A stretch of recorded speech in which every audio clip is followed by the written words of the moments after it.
ഒരു ബലം കിട്ടണം, പഠിക്കാനുള്ള ബലം. പഠിക്കാനുള്ള ബലമായോ? നമുക്ക് അറിയാനുള്ളൊരു ബലമായോ? ആയില്ലെങ്കിൽ അതിന് ഇനിയും കഥകൾ പറയാം. വേണോ? ഇനി കഥ വേണ്ട. ഇനി എന്നാ വേണ്ടേ? തുടങ്ങാം. അപ്പൊ ആദ്യം എല്ലാവരും ബുക്ക് കൊടുത്ത് എഴുതൂ. നമ്മൾ പഠിക്കുന്നത് തിരുമു ശാസ്ത്രമാണ്. എഴുതിയോ? തിരുമു ശാസ്ത്രം. ഇത് 5000-ൽ കൂടുതൽ വർഷം പഴക്കമുള്ള ശാസ്ത്രമാണ്.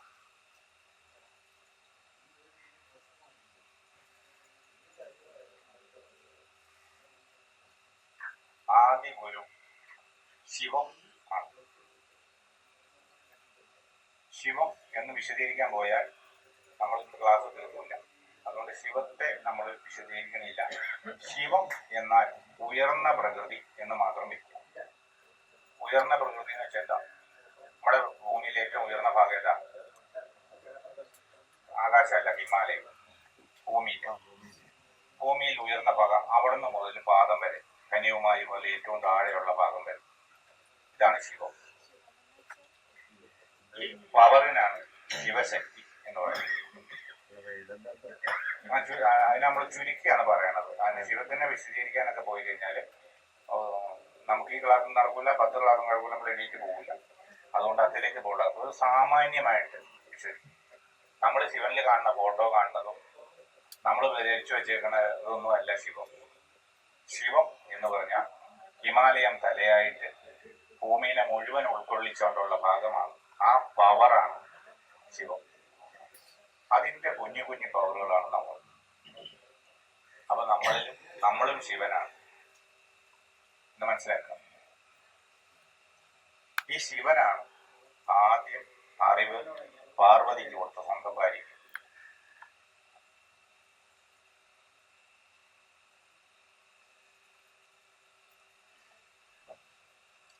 ഭാര്യ അത് ഗ്രഹിച്ചു കഴിഞ്ഞ് പുത്രനായ ഷൺമുഖന് കൊടുത്തു. ഷൺമുഖന് കൊടുക്കാന്ന് വെച്ച് കഴിഞ്ഞാൽ ഒരു മുഖമുള്ളവന് പഠിക്കാൻ പറ്റിയല്ല. കൊടാനുകൂടി കാര്യങ്ങൾ അടക്കുന്ന ഒരു തല പോലെ 6 തല വേണം ഇത് പഠിക്കാൻ. അപ്പൊ ഷൺമുഖനെ തെരഞ്ഞെടുത്തു. ഷൺമുഖനെ സൃഷ്ടിച്ച് ഷൺമുഖനെ പഠിപ്പിച്ചു. എന്ത് വിദ്യ? തിരുമുവിദ്യ. ഷൺമുഖൻ പഠിച്ചിരിക്കുമ്പോൾ അഗസ്ത്യ ഗുരു തപം ചെയ്ത് മുരുകനെ തപം ചെയ്ത് ആ വിദ്യ അഗസ്ത്യ ഗുരു പഠിച്ചെടുത്തു. ഈ അഗസ്ത്യര് പല ഗ്രന്ഥങ്ങളിൽ, അതിൽ അഗസ്ത്യ മുന്നൂൽ ഗ്രന്ഥം, അഗസ്ത്യ പിന്നൂൽ ഗ്രന്ഥം എന്ന് 2 ഗ്രന്ഥങ്ങളാണ്. അഗസ്ത്യരുള്ളപ്പോ ഉള്ള ഗ്രന്ഥം അതിനാണ് മുന്നൂൽ എന്ന് പറയുന്നത്. മുന്നൂൽ ശാസ്ത്രവിധിയാണ് നമ്മൾ ഇവിടെ ചെയ്യുന്നത്. മുന്നൂൽ, നൂൽ എന്ന ശാസ്ത്രം എന്നാണ് അർത്ഥം. നൂൽ എന്ന് പറഞ്ഞാൽ തുണി നൂലല്ല. നൂൽ എന്ന് വെച്ചാൽ ബന്ധമുള്ളത്. നൂലിന് ബന്ധമല്ലേ? ബന്ധം ഇങ്ങനെ ചെറിയ ചെറിയ പീസുകളാക്കിയിട്ട് നൂലെന്ന് പറയാൻ പറ്റുമോ? നൂലെന്ന് പറയാൻ പറ്റില്ല. ഇന്നൊരു ബന്ധം വേണ്ട നൂലിനെ. ഇവിടുന്ന് കെട്ടി അവിടം വരെ ബന്ധം വേണം. അതാണ് നൂല്. 1 ചാനുള്ള നൂല്, 2 ചാനുള്ള നൂല്, 1000 മീറ്ററുള്ള നൂല്. നൂലിന് ബന്ധം വേണ്ടേ? അപ്പൊ ഈ ബന്ധമുള്ള കാര്യത്തിനെയാണ് ശാസ്ത്രം എന്നാണ് നൂൽ എന്നുള്ളത് ആ പദം കൊണ്ട് അർത്ഥമാക്കുന്നത്. ഈ മുന്നൂൽ പിന്നൂൽ ശാസ്ത്രത്തില് മുന്നൂൽ ശാസ്ത്രവിധി അനുസരിച്ച് അഗസ്ത്യര് 7 ഗ്രന്ഥങ്ങൾ എഴുതി.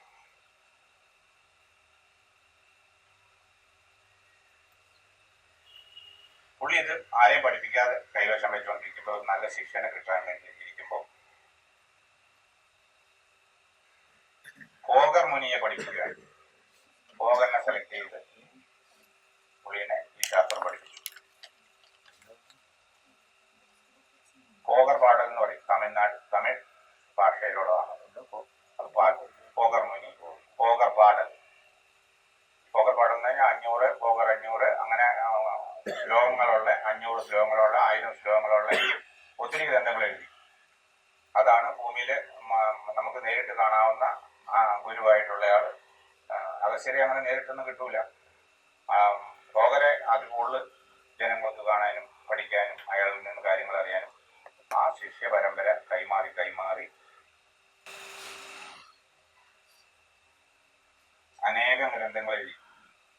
ഈ ഗ്രന്ഥങ്ങളിൽ നിന്നുള്ള അറിവാണ് നമ്മൾ ആ അറിവിന്റെ ഒരു കുഞ്ഞു ഭാഗമാണ് നമ്മൾ പരിശോധിച്ച് നോക്കുന്നത്. നിങ്ങളോട് ചോദിക്കും, ആരാണ്, എന്താണ് ശാസ്ത്രം, എന്ത് ശാസ്ത്രമാണ് പഠിച്ചത്, എന്ത് ശാസ്ത്രമാണ് പഠിച്ചതെന്ന് പറഞ്ഞാൽ അതിന് പറയാനുള്ളത് വേണം. ഇന്ന ശാസ്ത്രമാണ്, ഇന്നതാണ്, അതിൻ്റെ ആദ്യ ഗുരുവിനതാണ്, ഇന്ന എന്നൊക്കെയാണ് പഠിച്ചത്, ഇന്നയാളെ പഠിപ്പിക്കുക. അതിനകത്ത് ഒരു ചെറിയ സെക്ഷനാണ് നമ്മൾ പഠിക്കണേ മർമ്മശാസ്ത്രം, അല്ല തിരുമശാസ്ത്രം.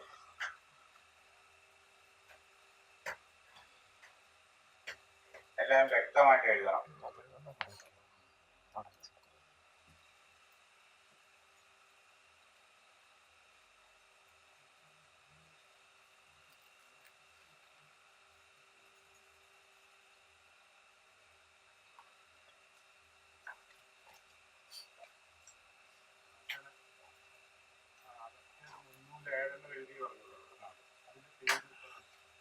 പേര് പറയാം. പേരിനിപ്പോ ഞാൻ തയ്യാറായി വന്നിട്ടില്ല. അത് വളരെ രഹസ്യമായിട്ട് ആണ് വെച്ചിട്ടുള്ളത്. അതിന്റെ പകർപ്പ് കന്യാകുമാരി ഭാഗത്ത് മർമ്മ കണ്ണാടി, മർമ്മത്തുറവുകോൾ ശാസ്ത്രം, അങ്ങനെ ഒത്തിരി ഉപഗ്രന്ഥങ്ങളുണ്ട്. ഈ അഗസ്ത്യ ഗുരുവിന്റെ ഗ്രന്ഥങ്ങൾക്കൊന്നും പ്രത്യേക പേരുകളായിട്ടില്ല. എന്നാ വെച്ച് കഴിഞ്ഞാല് അറിവെന്നുള്ള നിലയ്ക്ക് അത് എഴുതി വെച്ചു. ഗുരുക്കന്മാരില് ഏറ്റവും കളവ് കാണിച്ചിട്ടുള്ളയാളും ഏറ്റവും രഹസ്യമായിട്ട് വെച്ചിട്ടുള്ളതും അഗസ്ത്യ ഗുരുവാണ്. അപ്പൊ ഇന്നത്തെ പോലെ അതിനൊരു പ്രത്യേക പേര് കൊടുക്കണമെന്നില്ല. അറിവാണ്. അറിവെന്ന് പറഞ്ഞാൽ ഒരു യൂണിവേഴ്സിറ്റി ഇല്ല, വേറെ വേറെ ചോദ്യം ചെയ്യാൻ ആളില്ല, വേറെ അറിവില്ല. അതിൽ സങ്കല്പിക്കണം. അത് 7 ഗ്രന്ഥങ്ങളാണ് ഇന്ന് കണ്ടുകിട്ടിയെന്ന് അവകാശപ്പെടുന്നവർ. അത് തമിഴ്നാട് ശാസ്ത്രത്തിൽ ദ്രാവിഡ ശാസ്ത്രമാണ്. ദ്രാവിഡ സംസ്കാരത്തിന് ഉള്ള മുഴുവൻ ശാസ്ത്രങ്ങളും ഇതിനകത്ത് അടങ്ങുന്നതാണ്. പേരുകളൊക്കെ ഏകദേശം ഒരു 2000 വർഷങ്ങൾക്ക് മുമ്പേ പേര് വന്നിട്ടുള്ളൂ. 5000 വർഷങ്ങൾക്ക് മുമ്പേ ഗ്രന്ഥങ്ങളുണ്ട്. ആ ഗ്രന്ഥങ്ങൾക്കൊന്നും പേരില്ല. ഇപ്പൊ നമ്മൾ പേരിട്ടതെന്ന് വെച്ചാൽ ഒരു പുതിയ ഒരു സസ്യത്തിനെ കണ്ടുപിടിച്ചാൽ ആ വകുപ്പിൽ ഏറ്റവും കേമനായ വ്യക്തിയുടെ പേരായിടണം, അല്ലേ? കണ്ടുപിടിച്ച അയാൾ അതിൽ വർക്ക് ചെയ്ത ആൾക്കടെ, അല്ലെങ്കിൽ നമ്മൾ ആചാര്യ ഗുരുവായിട്ട് കാണുന്ന ആളുടെ പേരാണ് ഇടണത്. അപ്പൊ അങ്ങനെ വ്യക്തമായിട്ട് പേരുകൾ ഇല്ല. നിങ്ങൾ എൻ്റെ കൈവശം ഗ്രന്ഥത്തിൽ നിന്ന് വേണമെങ്കിൽ ഞാൻ താളിയോലകൾ എന്ന് വെച്ചാൽ ഇത് തട്ടുമർമാണി ശാസ്ത്രമാണ്. 64 തട്ടുകൾ എന്നൊക്കെ കളരിക്ക് വേണ്ടിയിട്ടുള്ള ഈ സാധനത്തിനകത്ത് പേരില്ല, പ്രത്യേകം പേരില്ല. ഇത് ഏതാണ്ട് 700 വർഷം പഴക്കമുള്ള ഗ്രന്ഥശേഖരത്തിൽ നിന്നുള്ളതാണ്. നമ്മുടെ നാട്ടിൽ ഞങ്ങൾ ഇവിടെ വന്നിട്ട് 700 കൊല്ലായി. അത്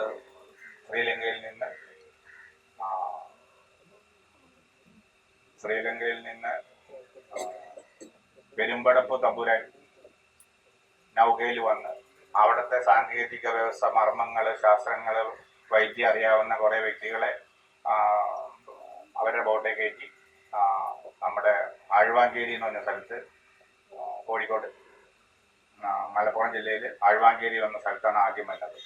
അപ്പൊ അന്ന് അവിടെ നിന്ന് പഠിക്കാൻ വേണ്ടി കൊണ്ടുവന്ന ശാസ്ത്രത്തിന്റെ ഭാഗമാണ് ഇത്. എന്ന് വെച്ചാൽ അടി, ഇടി, തട്ട്, കുത്ത് ഒക്കെ കൊടുക്കാൻ വേണ്ടി ചൊട്ടച്ചാൻ വലിപ്പത്തിൽ ഉണ്ടാക്കണതാണ് ഇത്. ഇതും കൊണ്ട് തന്നെ മർമ്മം പ്രയോഗിക്കാം. ഇതാണ് ചൊട്ടച്ചാൻ. വടികളിൽ ഏറ്റവും ശ്രേഷ്ഠമായ വടി ഒരു ചൊട്ടച്ചാനാണ്. ഈ ചൊട്ടച്ചാൻ പ്രയോഗം എന്ന് പറഞ്ഞാൽ മർമ്മങ്ങളിലാണ് പ്രയോഗിക്കുന്നത്. ഒരു കുത്തു കൊടുത്തിട്ട് പോയാൽ അവനോട് കിടന്നു എത്ര ആരോഗ്യമുള്ളവനായാലും അവൻ ആ അംഗക്ഷേത വെച്ച് അവൻ്റെ പവർ എടുക്കാൻ സമ്മതിക്കില്ല. അപ്പൊ അതുപോലെ വിദ്യാഭ്യാസങ്ങളുടെ ശാസ്ത്രമാണ്. ഇതാണ് കോൽവടിക എന്ന് പറയുന്നത്. കോൽവടികയിലാണ് തിരുമ അധികം പറയുന്നത്. ഇത് മർമ്മശാസ്ത്രങ്ങളാണ്. അതിന്റെ വായ്ത്താരിയാണ് ഞാൻ പറയുന്നത്. വായ്ത്താരി എന്ന് പറഞ്ഞാൽ അതിന്റെ ഗ്രന്ഥങ്ങൾ ഇതാണ്. അതിന് മുത്തച്ഛൻ പഠിച്ചു, അച്ഛൻ പഠിച്ചു, എന്നെ പഠിച്ചു. അതിന്റെ വായ്ത്താരിയാണ് പറയുന്നത്. ഒരു ഐഡിയ കിട്ടിയോ? നിങ്ങൾ വെറുതെ ഒന്ന് കേട്ടാൽ പോരാ. ശക്തിയിട്ട് വെച്ച് നിങ്ങളുടെ ബോധമണ്ഡലത്തിൽ ഉറപ്പുവരുത്തിയിട്ട് വേണം മുന്നോട്ട് പോകാൻ. അലസർ ജീവിച്ചിരുന്ന കാലത്തുള്ളത് മുന്നൂൽ. അഗസ്ത്യർ ജീവിച്ചിരുന്ന കാലത്തുള്ളത് മുന്നൂൽ. അതിനുശേഷം ഒത്തിരി ഗ്രന്ഥങ്ങൾ വന്നു ശിഷ്യന്മാരെ എഴുതിയത്. ശിഷ്യന്മാർ അത് പിന്നൂൽ. അത് ഈ കൂട്ടി ചോദിച്ച പോലെ അതിനൊന്നും പേരില്ല. ശാസ്ത്ര കാര്യങ്ങളാണ് എന്നൊക്കെ. അതൊരു പേര് വേണ്ട. അങ്ങനെ തന്നെ ശാസ്ത്ര കാര്യങ്ങളാണ്.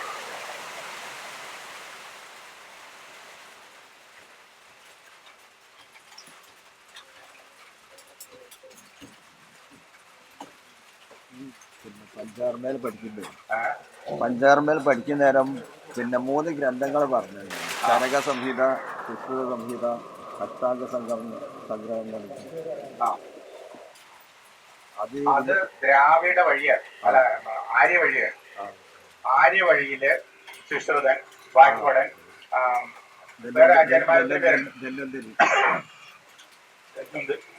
ധന്വന്തരിയുണ്ട്, വാഗ്ഭടനുണ്ട്, സുശ്രുതനുണ്ട്, ചരകനുണ്ട്. അങ്ങനെ അവരുടെ ശാസ്ത്രത്തിൽ 107 മർമ്മങ്ങളാണ് മെയിനായിട്ടുള്ളത്. നമ്മുടെ ശാസ്ത്രത്തിൽ 108 അതുമല്ല 3000-ൽ പരം അപ്രധാന പോയിന്റുകളുണ്ട്. ഒത്തിരി പോയിന്റുകളൊക്കെ കുറിച്ചാണ്.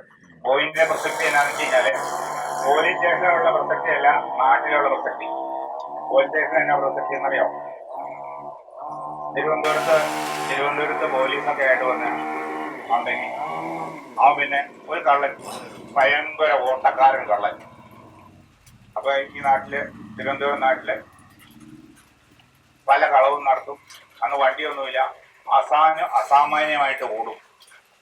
കട്ടെടുത്ത സാധനം കൊണ്ട് ഓടി. ഇവനെ കൊണ്ട് പോലീസിനെയും പിടിക്കാൻ ഒക്കില്ല, നാട്ടുകാർക്കും പിടിക്കാൻ ഒക്കില്ല. എന്തുകൊണ്ടാ? ശക്തമായ ഓട്ടക്കാരനാണ്. ആ കാട് കയറി ഓടിപ്പോകും. ഒരിക്കൽ ഈ ആളെ പോലീസിന് അബദ്ധത്തിൽ കിട്ടിക്കഴിഞ്ഞപ്പോൾ പറഞ്ഞു, സാറേ ഞങ്ങൾ ഇവന്റെ കൂടെ നടന്നു തുടങ്ങിയിട്ട് ഒത്തിരി കാലം, ഇവൻ ഭയങ്കര ഓട്ടക്കാരനാണ്. അപ്പൊ എസ് ഐ പറഞ്ഞു, അവൻ ഭയങ്കര ഓട്ടക്കാരനാണെങ്കിൽ അവന്റെ ഓട്ടം നിർത്തിയേക്കാം. അങ്ങനെ ഓട്ടം നിർത്തും. അവൻ കൊണ്ടുപോടാന്നു. അവൻ കൊണ്ടുവന്ന പോർത്തന്റെ ഒരു കുത്തു കൊടുത്തില്ല. ഓടാന്നോ? ഓടില്ല. അടിച്ചു. ഓടാന്നോ? ഓടില്ല. പിന്നെ അടിച്ചു. ഓടില്ല. നടക്കടാന്നോ? നടക്കാം. അവന്റെ ഓട്ടം നിർത്തി. അവന്റെ ഓട്ടം നിർത്തി. പിന്നെ ഒരുത്തന് ബസയിലൊക്കെ കയറി നടക്കുമ്പോൾ അവൻ സ്ത്രീകളെ ഉപദ്രവിക്കുക, സ്ത്രീകളൊക്കെ കൊണ്ടുപോയി പിടിക്കുക. അങ്ങനെ ഇവനെ കൊണ്ട് പല സ്ഥലത്തും പോലീസിൽ വന്നു. സാറേ ഇവനെ പല ആവർത്തി വിളിച്ചിട്ടുണ്ട്. ഇവന് പെണ്ണുങ്ങളെ കാണാൻ പാടില്ല, ഇവൻ പെണ്ണുങ്ങളെ ബസ്സിൽ കയറുമ്പോൾ അതാണ് മറ്റതാണ് മറിച്ചാണ്. യവന്റെ തണ്ടുചാടി എന്ന് പറയുന്ന മർമ്മമാണ്. ഈ മർമ്മത്തിന്റെ ഒരു കുത്തു കൊടുത്തു. ഈ മർമ്മത്തിന്റെ ഒരു കുത്തു കൊടുത്തു കഴിഞ്ഞാൽ പിന്നെ അവന് പെണ്ണെ കാണാൻ പറ്റുമ്പോൾ പെണ്ണ് നോക്കിയിരുന്നത് ഒന്നിനും കൊള്ളില്ല, ആണത്തെല്ലാം കൊള്ളു. അതുപോലെ വിശപ്പ് അധികമുള്ളവൻ്റെ ഒരു കുത്തു കൊടുത്താൽ വിശപ്പ് പറയും. അധികം സംസാരിക്കണമെങ്കിൽ ഒരു കുത്തു കൊടുത്താൽ സംസാരം വരില്ല. അതുപോലെ എന്ത് ദോഷമുള്ളവനായി പിന്നെ എടുക്കാൻ വിളിച്ചു. ഇവൻ രാത്രി ഭയങ്കര കള്ളന, രാത്രിയാണ്. ഓ അതിനെല്ല, എടാ നീ ഇനി കളവൊന്നും ചെയ്യരുത്, നീ വേഗം പോകണം സാറേ അങ്ങനെയൊന്നും പറഞ്ഞു വെച്ചാൽ അവന് വരും. എന്നാൽ ഇവനെ രാത്രി വിൽക്കാതെ അവന്റെ ഉറക്കക്കാലം എന്ന സ്ഥലത്ത് ഒരു കുത്തു രാത്രി കുത്തു. പിന്നെ ഒരിക്കലും അവൻ രാത്രി കക്കാൻ പോകില്ല. സന്ധ്യ ആകുമ്പോഴത്തേക്ക് ഓർമ്മ, ഏകദേശം വെളുക്കുന്ന വരെ ഓർമ്മ. പിന്നെ അവനങ്ങനെ രാത്രി കക്കാൻ പോകും. ഉറക്കക്കാലം ഉറക്കക്കാലത്തിന്റെ കുത്തു കൊടുത്തിട്ട് അങ്ങനെ തിരുവനന്തപുരത്ത് ഒരു തിയറി തന്നെയുണ്ട്. 100 കൂട്ടം കഥ പറയാൻ, 100 പൊസിഷനാണ്. രാത്രി കത്താൻ്റെ ഒരു സന്ധ്യ ആകുമ്പോൾ മുതൽ ഉറങ്ങാൻ തുടങ്ങിയാൽ അത് നേരം വെളുക്കുന്നവരെ ഉറങ്ങിയാൽ പിന്നെ കത്താൻ പോകുന്ന സമയമുണ്ടാവും. ഇതിലും നല്ല ട്രീറ്റ്മെന്റ് അവിടെ ഇരിക്കുന്നു. അവനെ കൊണ്ടുപോയി ജയിലിലിട്ട് അവന് ശിക്ഷിച്ച് അവന് കഞ്ഞി കൊടുക്കണേക്കാളും എത്രയോ എളുപ്പം. മുടുക്കനായോ? അതുപോലെ ശരീരത്തിനകത്ത് ആയിരക്കണക്കിന് പൊസിഷനുകളാണ്. ഈ പൊസിഷനൊന്നും ഇതിനകത്ത് പറയണില്ല 108 മർമ്മങ്ങളാണ് പറയുന്നത്. ഈ 108 മർമ്മങ്ങളിൽ നമുക്ക് മസാജിങ്ങിനും അവന് മുഴുവൻ ആവശ്യമില്ല. കുറേ മർമ്മങ്ങളാണ് ആവശ്യമുള്ളത്. നമ്മുടെ കൈ ചെല്ലാവുന്ന സ്ഥലങ്ങളിലുള്ള മർമ്മങ്ങളെ കുറിച്ചാണ് പറയുന്നത്. ആദ്യമേ നമ്മൾ ഏറ്റവും ബാഹ്യമായിട്ട് എന്താണ് കാണുന്നത്? നിങ്ങളുടെ ശരീരത്തിൽ ഏറ്റവും ബാഹ്യമായിട്ട് എന്നാ കാണുന്നത്? തൊലിയാണോ കാണുന്നുള്ളൂ? തൊലിക്ക് മുമ്പ് തലയിലെ തൊലി എന്ന് കാണിച്ചു തന്നെ. തലയിലെ തൊലി കാണണമെങ്കിൽ രോമം മാറ്റണ്ടേ? അപ്പൊ ഏറ്റവും മുകളിലുള്ളത് എന്താ? രോമകൂപങ്ങളാണ്. ലക്ഷോപലക്ഷം രോമങ്ങളാണ് അതുള്ളത്. ഇതെല്ലാം ഞരമ്പിന്റെ പുച്ഛങ്ങളാവും. അതിന്റെ അടപ്പാണ്. എഴുതാം. നമ്മുടെ ശരീരത്ത് 72,000 നെർവസുകളുള്ളതിൽ ഈ നെർവസുകളുടെ അവസാനം നമുക്ക് കുപ്പിക്ക് അടപ്പിടും പോലെ അടപ്പുകളാണ് രോമങ്ങൾ.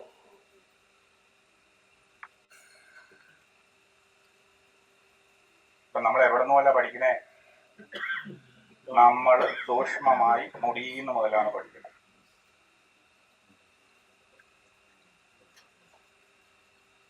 നമ്മൾ എല്ലാ കാര്യങ്ങളും എടുത്താൽ നമ്മൾ ഇന്ന് തീർന്നു പോകില്ല. അതുകൊണ്ട് കുറച്ച് ചുരുക്കി നിങ്ങൾക്ക് സംശയമുള്ളത് എന്തെങ്കിലും സംശയം ഉണ്ടെങ്കിൽ അതവിടെ ബ്രാക്കറ്റ് ചെയ്തിടുക. മുടിക്ക് ഉള്ള പ്രശ്നങ്ങൾ എന്നാ? മുടിയുടെ വളർച്ച, അതിന് മാർഗങ്ങളുണ്ട്.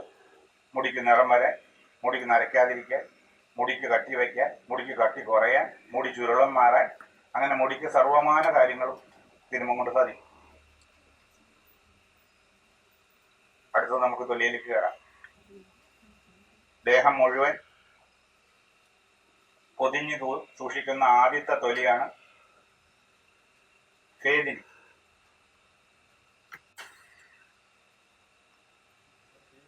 ഫേദിനി അല്ല, പാസിനി. അത് തിരുത്തണം. പാസിനി. അത് പൊള്ളി കഴിയുമ്പോൾ വീർത്തു വരുന്ന തൊലിയാണത്. അതിന്റെ കട്ടി ഒരു ഉമിക്കനത്തിന്റെ പകുതിയാണ്. നെല്ലിന്റെ മുകളിലുള്ള കവറില്ലേ, ആ കവറിന്റെ നേരെ പകുതി. ഉമിക്ക് പകുതി കന.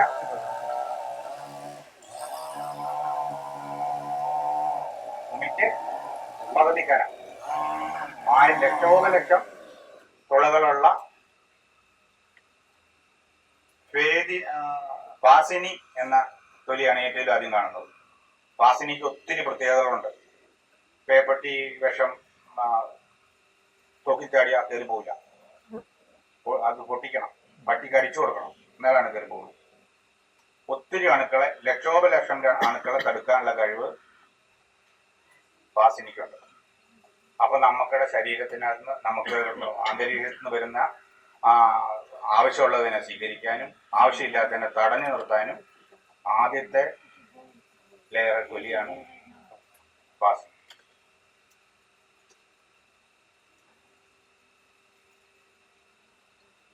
ശരിയാ. ഇപ്പൊ നമ്മൾ മുടീനെ പഠിച്ചു. മുടി തൊലിപ്പുറത്താണ് നിൽക്കണമെന്ന് പഠിച്ചു. അത് മുടി ഓരോ മുടിയെല്ലാം പറിച്ചു കഴിഞ്ഞിട്ട് തൊലി മാത്രം എടുത്താൽ ഇങ്ങനെ ഹോൾ കാണും, നിറച്ച് ഹോൾ കാണും. പാസിനി എന്നുള്ള തൊലിയാണ് നമ്മൾ. അടുത്ത ലെയർ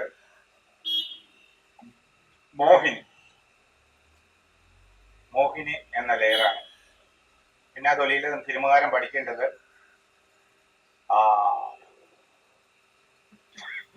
വായുസ്പർശനമാണ്. ആദ്യത്തെ തൊലിയിൽ നമ്മൾ ചെയ്യേണ്ടത് വായുസ്പർശനം എന്ന് വെച്ച് കഴിഞ്ഞാൽ വീശുക.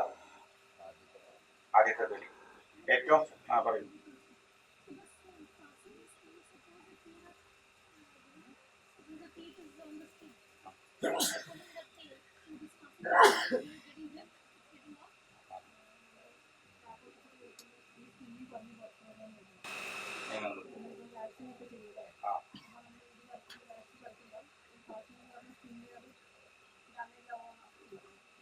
ഡാമേജ് ആവും. നമ്മൾ എന്തെങ്കിലും കാണിച്ചാൽ മാന്തിയ പട്ടി കടിച്ചാൽ മുറിയും, അല്ലെങ്കിൽ ഒരു മുള്ളു കൊണ്ടാൽ പോറും, അല്ലെങ്കിൽ നമ്മൾ ബലമായിട്ട് നമ്മൾ മാറിയ. ആദ്യത്തെ ഏറ്റവും ആദ്യം മുടി കഴിഞ്ഞിട്ടുള്ള ലെയർ സ്കിന്നാണ്. അതിനെയാണ് പാസിനി എന്ന് പറയുന്നത്. പാസിനിക്ക് ഒത്തിരി പ്രത്യേകതകളുണ്ട്. അത് സ്പർശനം നമ്മളെ അറിയിക്കുന്നു. 2 നമ്മുടെ ചൂടും തണുപ്പിൽ നിന്ന് നമ്മളെ രക്ഷിക്കുന്നു. പിന്നെ അണുക്കളിൽ നിന്ന് രക്ഷിക്കുന്നു. പിന്നെ അമിതമായിട്ടുള്ള ഹീറ്റിനെ തടയും. പിന്നെ ജലത്തിന് നമ്മുടെ ശരീരത്തിന്റെ ഉള്ളിലേക്ക് നമുക്ക് ജലം ആവശ്യമാണെന്ന് കരുതി അങ്ങോട്ട് അമിതമായിട്ട് കയറി പോകാൻ സമ്മതിക്കില്ല. അങ്ങനെ സംരക്ഷണ കവചമായിട്ട് നിലനിൽക്കും. ഇത് മാറ്റി കഴിഞ്ഞാൽ ചോര വരും. ചോര വരും, തൊലിയിൽ ചോര വരും. തൊലിയിൽ ചോരയില്ലെങ്കിൽ അതിനകത്ത് ഊർജം വേറെ രീതിക്കാം. പുറംതൊലി ഇതില് ബ്ലഡ് സർക്കുലേഷൻ ഇല്ല. ഭാസിനി എന്നുള്ളത് മാറിയാൽ ചോര വരുന്നത് അത് മറ്റു ചോര വരും. ഭാസിനിയുടെ താഴെയാണ് ബ്ലഡ് സർക്കുലേഷൻ ഉള്ളത്. അത് നമ്മൾ പറഞ്ഞു വരും. ഈ ഭാസിനി ഒഴിവാകുമ്പോഴാണ് ഇൻഫെക്ഷൻ ഒക്കെ. അതെ തന്നെ, ഇൻഫെക്ഷൻ ഉണ്ടാവണേ. ത്വക്ക് രോഗങ്ങളൊക്കെ ഭാസിനെ ആദ്യം നശിപ്പിക്കുന്നത്. ഇപ്പൊ നമ്മളൊരു ആസിഡ് ചാടിയാൽ സ്വല്പം ആസിഡ് ചാടിയുള്ളെങ്കിൽ ആദ്യം തൊലി മാത്രം പൊള്ളി പൊങ്ങി വരും. ഇപ്പൊ നമ്മളൊരു ചെറിയ ഹീറ്റ് അടിച്ചാൽ എന്ത് ചെയ്യും? തൊലി മാത്രമേ പൊള്ളുള്ളൂ. ആ പൊങ്ങി മുളയ്ക്കുന്നതാണ് ഭാസിനി എന്ന തോല്. ഈ തോല് ഇന്ന് ഒത്തിരി കഴിവുകളുണ്ട്. ആവശ്യമുള്ളതിനെ ഉള്ളിലേക്ക് എടുക്കാനും ശ്വസിക്കാനും വേർപ്പുകൾ കളയാനും ഒത്തിരി കഴിവുകൾ തൊലിക്കുണ്ട്. ആ തൊലിനെ കുറിച്ച് നമ്മൾ അറിഞ്ഞിരിക്കണം. നമ്മൾ തിരുമശാസ്ത്രം പഠിക്കുമ്പോൾ നമ്മൾ തൊലി മുതൽ അങ്ങ് ഉള്ളിലേക്ക് പോവുകയാണ്, ഓരോ ലെയർ ഉള്ളിലേക്ക് പോവുകയാണ്. അപ്പൊ അത് എന്നാണെന്ന് പഠിച്ചു പോയാലാണ് നമുക്ക് അതിനകത്ത് എവിടെ തിരുമണം, എവിടെ തൊടണം, എങ്ങനെ പ്രവർത്തിക്കണം എന്ന് മനസ്സിലാവുള്ളൂ. ഭാസിനിയെ കുറിച്ചുള്ള സംശയം തീർന്നോ? ഇച്ചിരി സ്പീഡിൽ പോകണം. ഇച്ചിരി സ്പീഡിൽ പോയില്ലെങ്കിൽ നമ്മൾ എല്ലാം കൂടെ പകുതിയാവുള്ളൂ. ഈ സൂര്യാഘാതം ഭാസിനി. അതെ അതെ, ഭാസിനി.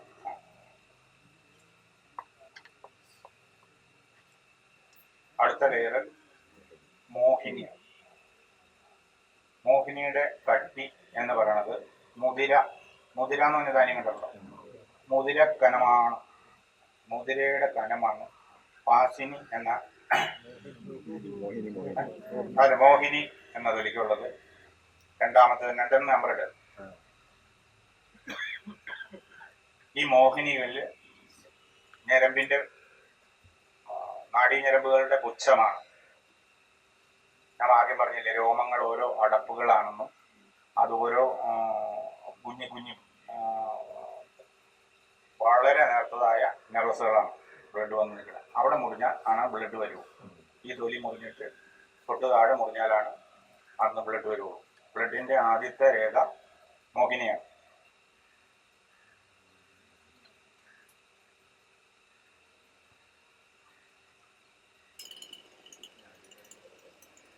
അവസാന ഭാഗം. ഈ അവസാന ഭാഗത്ത് തുറന്നിരിക്കാതെ ആ ഭാഗം അടച്ചു വെക്കുന്നതാണ് രോമം. അടുത്തത് ശ്വാദ. മൂന്നാമത്തെ ശ്വാദ എന്ന ലെയർ. ഇപ്പൊ നമ്മള് മാംസധാരയിലേക്ക് പ്രവേശിച്ചിട്ടോ. മോഹിനി മുതല് നമ്മുടെ മാംസധാരയിലേക്കാണ് പോണത്. അവിടെയൊക്കെ മാംസമാണുള്ളത്. അവിടെ നിന്ന് തൊലി പൊളിച്ചെടുക്കാനില്ല. നമ്മളത് ആ കട്ടിയും അവിടെയുള്ള വായുവിന്റെ സഞ്ചാരം, അവിടെയുള്ള ബ്ലഡിന്റെ സഞ്ചാരം, അവിടെയുള്ള നെർവസുകൾ, അവിടെയുള്ള മർമ്മങ്ങൾ അറിയാൻ വേണ്ടിയിട്ടാണ്. ഏത് മർമ്മങ്ങൾക്ക് എന്ത് ആഴമുണ്ട്, എന്ത് വിസ്തൃതിയുണ്ട്, എന്ത് ആരങ്ങള്, അതിന്റെ മർമ്മ പോയിന്റുകൾ, അതൊക്കെ ഏത് ഭാഗത്താണ് നിൽക്കണം എന്ന് അറിയാൻ വേണ്ടിയിട്ടാണ്. അതിന്റെ സ്ഥായി പഠനത്തിന് വേണ്ടിയിട്ടാണ് ഈ ലെയറുകൾ മനസ്സിലാക്കിയാലാണ് ഒരു വാക്കിട്ട് ഒരു കുത്തു കൊടുക്കണം. ഒരു വാക്കിട്ട് ഒരു കുത്തു കൊടുക്കുമ്പോൾ നമ്മുടെ ലക്ഷ്യസ്ഥാനം ഇന്ന മർമ്മമാണെന്നും ആ മർമ്മം എത്ര താഴ്ചയുണ്ടെന്നും ആ മർമ്മത്തിൽ എങ്ങനെ കൊള്ളിക്കണം എന്നും അറിയണമെങ്കിൽ അതിന്റെ മുകളിലുള്ള കവർ ചെയ്യണം. അപ്പം നമ്മളൊരു വാഴ വെട്ടുവാണെങ്കിൽ എന്ത് ബലം പ്രയോഗിക്കണം? ചെറിയ ബലം പ്രയോഗിച്ചാൽ ഒരു ബലമുള്ള സാധനം വെട്ടെങ്കിലോ അത് കൂടുതൽ ബലം പ്രയോഗിക്കണം. എന്ന് പറഞ്ഞ പോലെ ഈ മർമ്മങ്ങളൊക്കെ നമ്മുടെ ശരീരത്തിനകത്ത് എന്തോരം താണാണ് ഇരിക്കുന്നത്, എന്തോരം ഭൂമിയാണ് ഇരിക്കുന്നത്, എന്ത് വിസ്തൃതിയാണ് ഉള്ളത്, എന്താണ് അതിന്റെ ആരം, എന്താണ് അതിന്റെ മർമ്മ പോയിന്റ് എന്നൊക്കെ പറയുമ്പോൾ അത് ഏത് ഭാഗത്ത് നിന്നെന്ന് അറിഞ്ഞാലേ നമുക്ക് തടവാനൊക്കെ ഉള്ളൂ. അതിനെയാണ് മർമ്മോപചാരം എന്ന് പറയുന്നത്. മനസ്സിലായില്ലേ? അത് ഏത് ഭാഗത്ത് നിന്നെന്ന് അറിഞ്ഞാലേ നമുക്ക് ആ ഭാഗത്തെ തിരുമാൻ പറ്റുള്ളൂ. സുഹൃത്തെ മനസ്സിലാവുണ്ടോ?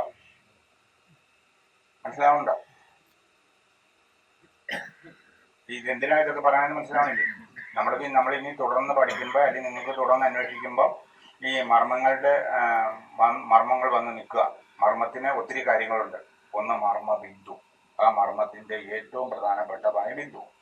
പിന്നെ മർമ്മ വിസ്തൃതി, ആ മർമ്മത്തിന്റെ വലിപ്പം എന്ന് പറയും വിസ്തൃതി. പിന്നെ മർമ്മത്തിന്റെ ആരം, ആ മർമ്മത്തിന്റെ താഴ്ച, പിന്നെ ആ മർമ്മത്തിൽ ഏത് എല്ലിലാണോ, നെർവസുകളിലാണോ, മാംസത്തിലാണോ, അതിനെക്കുറിച്ചൊക്കെ മർമ്മങ്ങളെക്കുറിച്ച്, ഒരേ മർമ്മങ്ങളെക്കുറിച്ച് അതികഠിനമായിട്ട് പഠിക്കാനുണ്ട്, അതിവിശദമായിട്ട് പഠിക്കാൻ. അതിപ്പോൾ നമ്മൾ പഠിച്ചുകൊണ്ടിരുന്ന 5 കൊല്ലം കൊണ്ട് തീരൂല. അപ്പൊ നിങ്ങൾ വൈദ്യന ആദ്യം ഞാൻ പറഞ്ഞ പോലെ പെരുമാറിനാക്കിയിട്ട് വേണം എനിക്ക് വിടാൻ. എനിക്ക് 5 മണിക്ക് പോവുകയും ചെയ്യണം. അപ്പം ഇച്ചിരൂടെ സ്പീഡിൽ പോവാം. നമ്മളേതാ എഴുതിയ മൂന്നാമത്തത് ശ്വാദയുടെ ഗാനം പറയൂ. മോഹിനിക്കാണ് മുദ്ര. ആ ആ ശ്വാദ ഇലക്കള്ളി വലിപ്പം. ഇലക്കള്ളി എന്ന് പറഞ്ഞ ചെടി കണ്ടിട്ടുണ്ടോ? ആ ഇലക്കള്ളിയുടെ കട്ടിയാണ് സ്വാദിനി ലെയറിനുള്ളത്. അത് തൊലിയായിട്ടാണ് ശാസ്ത്രം പറയണേ. പക്ഷെ അങ്ങനെ തൊലി അല്ല അതുള്ളത്. നമ്മൾ മൊത്തം മാംസതെല്ലാം അടുക്കാണ് ഉദ്ദേശിക്കുന്നത്. ഒരേ അടുക്കുകൾ. അടുക്കെന്ന് പറഞ്ഞപ്പോൾ ആ തൊലി ഒന്ന് പൊളിച്ചാട്ടെ എന്ന് പറഞ്ഞാൽ പൊളിച്ചെടുക്കാനില്ല. ഇലക്കള്ളിയുടെ കട്ടി പുറമെ കട്ടിയാണോ മൊത്തമായിട്ടുള്ള കട്ടിയാണോ? മൊത്തം കട്ടി. പുറമെ എന്ന് പറഞ്ഞ കട്ടി എന്ന് പറഞ്ഞാൽ മനസ്സിലായില്ല. ഇലക്കള്ളി തന്നെ അതിന്റെ പൊളിച്ചു കഴിഞ്ഞാൽ അതല്ല, മൊത്തം ഇലക്കള്ളിയുടെ വലിപ്പം. അതൊരു സൂചി കുത്തി ഇറക്കിയാൽ അതിൻ്റെ അകത്ത് അതിന്റെ പശ പറ്റുന്ന ഒരു പ്രത്യേക ഭാഗം എടുത്തോടെ ആ ഭാഗത്തിനെയാണ് ഇലക്കള്ളി വലിപ്പം എന്ന് പറയുന്നത്. ഇലക്കള്ളി വലിപ്പത്തിലാണ് ആ ലെയർ ഉള്ളത്. അത് സ്വാദ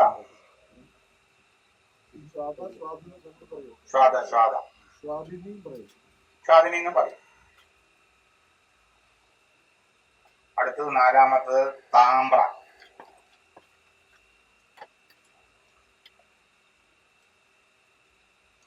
താമ്രയുടെ കട്ടി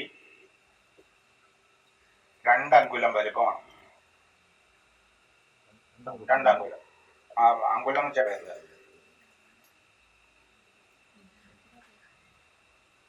2 അങ്കുലമാണ് വലിപ്പം. ഇതിന് താമ്ര. അവിടെയാണ് നമ്മുടെ വസ. 7 ധാതുക്കളിൽ ഒരു വസ ജനിക്കുന്നതും പ്രയോജനപ്പെടുത്തുന്നതും ഉപയോഗിക്കുന്നതും ഒക്കെ അവിടെയാണ് വസ. വസ എന്ന് വെച്ചാൽ 7 ധാതുക്കളുണ്ട്. 7 ധാതുക്കളിൽ ഒരു ധാതുവാണ് വസ. മനസ്സിലാവട്ടെ? രക്തം. അതൊക്കെ നമുക്ക് വായിച്ചാൽ കിട്ടുന്ന. അതിന്റെ പുറകെ ഓരോത്തിന്റെ പുറകെ പോയാൽ നമ്മൾ തോറ്റുപോകുള്ളൂ. വസ എന്നത് നിങ്ങൾക്ക് മനസ്സിലാവണില്ലെങ്കിൽ അതിന്റെ പുറകിൽ എന്തെങ്കിലും ഒരു സിമ്പിൾ ചെയ്ത് ഇടുക. എന്നിട്ട് അത് വസ എന്നാന്ന് ചോദിക്കാം. ഇപ്പോഴില്ല, വേറെ എപ്പോഴെങ്കിലും ചോദിക്കാം. അല്ലെങ്കിൽ വായിച്ചിട്ട് കിട്ടിയില്ലെങ്കിൽ എന്നെ വിളിച്ച് ചോദിക്കാം. അന്നേരം അത് പറയാം. അല്ലെങ്കിൽ നമ്മളിങ്ങനെ ഇതിന്റെ തന്നെ പുറകെ പോയാൽ നമ്മളിപ്പോൾ സമയം ഇപ്പൊ തന്നെ 10:30. ഇനി നമുക്ക് ഒത്തിരി മുമ്പോട്ട് പോകാനുണ്ട്, ഒത്തിരി കാര്യങ്ങൾ പഠിക്കാനുണ്ട്. അപ്പൊ എന്തെങ്കിലും സംശയം ഉണ്ടെങ്കിൽ അതപ്പോൾ തന്നെ പ്രാക്ടീസ് ചെയ്യില്ല. കേട്ടിട്ടില്ലാത്ത പദമാണെങ്കിൽ ഇവിടുന്ന് ചോദിച്ചാൽ നമുക്ക് ഇതിനകത്ത് പോവാം. മുമ്പോട്ട് പോട്ടെ. എത്ര നമ്മൾ എഴുതിയേ? ഏതാ പേര് പറഞ്ഞേ? താമ്രയുടെ കട്ടി പറഞ്ഞേ? 2 അങ്കുലം. അങ്കുലം എന്ന് വെച്ചാൽ എന്താണ്? അടുത്തത് 5-മത്തത് വേദിനി.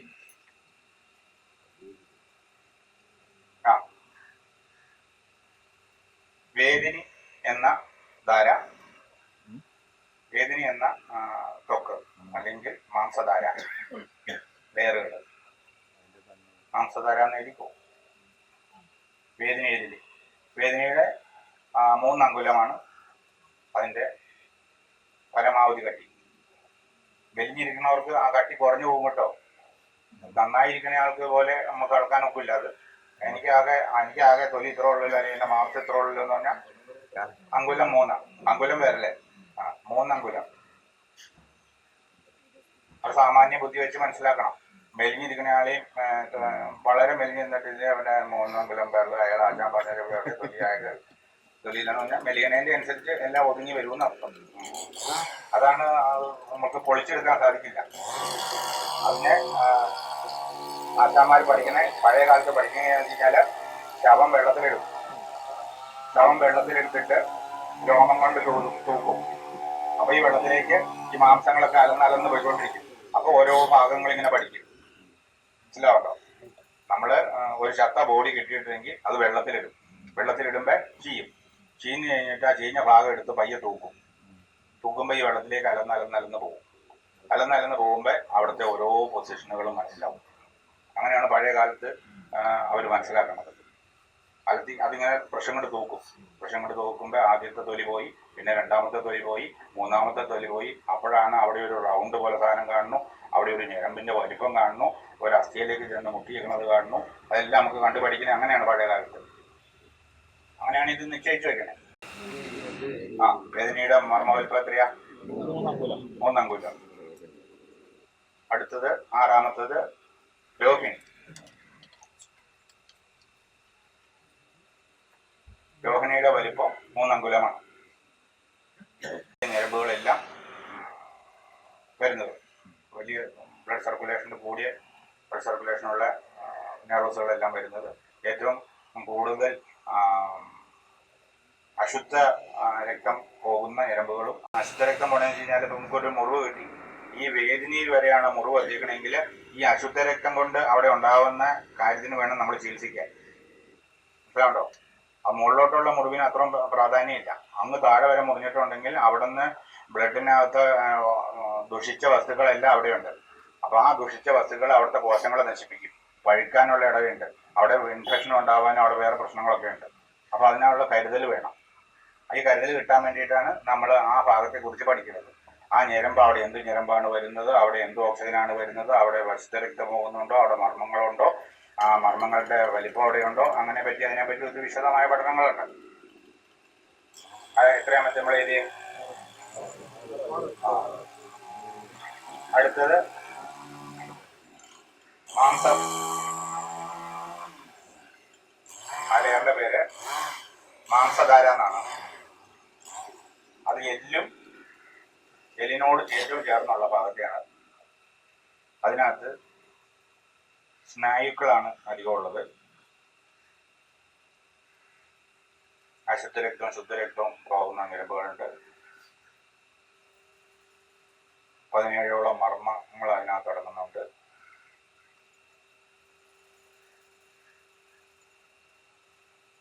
ഇപ്പം നമ്മൾ 7 ലെയറും കഴിഞ്ഞു.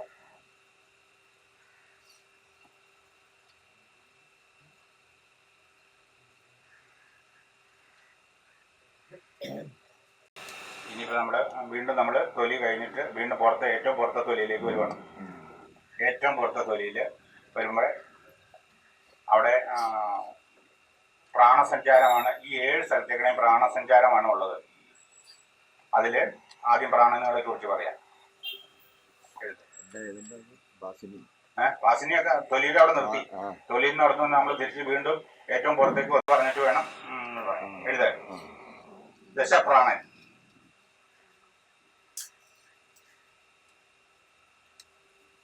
അഞ്ച് മെയിൻ പ്രാണനുകളും 5 ഉപപ്രാണനുകളും. അതിനെ 2ആയിട്ട് തിരിക്കുകയാണ്. ദശപ്രാണനെ 2ആയിട്ട് തിരിക്കുന്നു.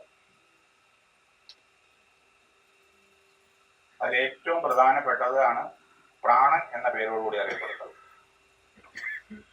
അവയുടെ സ്ഥാനം തലയിലിരിക്കുന്നു. തലയിലാണ് പ്രാണന്റെ വാസസ്ഥലം, വീട്, വാസസ്ഥലം. തൊണ്ടയിൽ സഞ്ചരിക്കുന്നു, നെഞ്ചിൽ സഞ്ചരിക്കുന്നു,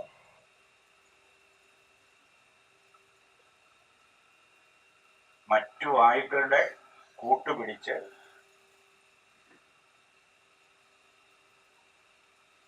പക്ഷാതീതനായി സഞ്ചരിക്കുന്നു. പക്ഷാതീതനായി സഞ്ചരിക്കുന്നു വെച്ചാൽ 1 മാസം ചന്ദ്രൻ ഉണ്ടായി വരികയും നശിച്ചു പോവുകയും ചെയ്യും. ഇതില് വെളുത്ത പക്ഷത്ത് ഇടതുഭാഗത്തും ശരീരത്തിന് അങ്ങോട്ടും ഇങ്ങോട്ട് കയറി ഇറങ്ങിക്കൊണ്ടിരിക്കും. അതിന് പ്രാണൻ തന്നെ പോകില്ല, ഒരാളെ കൂട്ടുപിടിച്ച് വേണം പോകാൻ. അതാണ് ആദ്യം പറഞ്ഞത്. പ്രാണൻ തന്നെ പോകണ സ്ഥലം തല, തൊണ്ട, നെഞ്ച്. ഇതുള്ള സ്ഥലത്താണ് തന്നെ സഞ്ചരിക്കുന്നത്. അതിന് ചന്ദ്രന്റെ സഹായമോ അല്ലെങ്കിൽ വായുവിന്റെ സഹായമോ ഒന്നും വേണ്ട. 15 ദിവസം കൊണ്ട് ബോഡിയിൽ സഞ്ചരിക്കും. 15 ദിവസം കൊണ്ട് കയറിപ്പോരും. ഇടത്തെ കാലിന്റെ നഖത്തേൽ വന്നാൽ അത് മുകളിലോട്ട് കയറി വലത്തെ കാലിന്റെ നഖത്തേൽ വരും.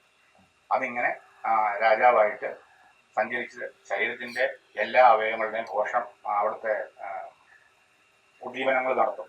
അവിടുത്തെ പ്രവർത്തനങ്ങളെല്ലാം നടത്തണ്ടോ എന്ന് ഇപ്പൊ നമ്മുടെ മുഖ്യമന്ത്രി എല്ലാ സ്ഥലത്തും ചെന്ന് നോക്കുമ്പോൾ തന്നെ നമ്മുടെ പ്രധാനപ്പെട്ടമായ പ്രാണൻ നമ്മുടെ ശരീരത്തിനകത്ത് സഞ്ചരിച്ച് അതിന് പ്രത്യേക കണക്കുണ്ട്. ഇന്ന ദിവസം എവിടെയൊക്കെ ആയിരിക്കുന്നു, ഇന്ന ഏത് സ്ഥലത്തകത്ത് അങ്ങനെയൊന്നും അതൊക്കെ ഉണ്ട്.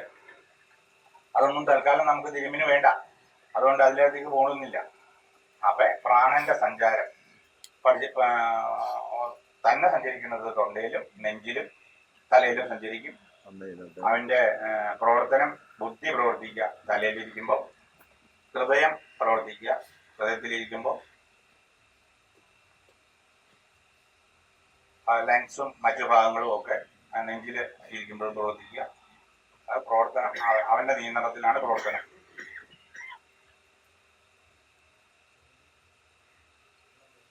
പ്രാണൻ എഴുതിയില്ലേ? പ്രാണൻ മറ്റ് 9 വായുക്കൾക്കും നാഥനാണ്. അവരെ നിയന്ത്രിക്കാനുള്ള കഴിവ് പ്രാണനുണ്ട്.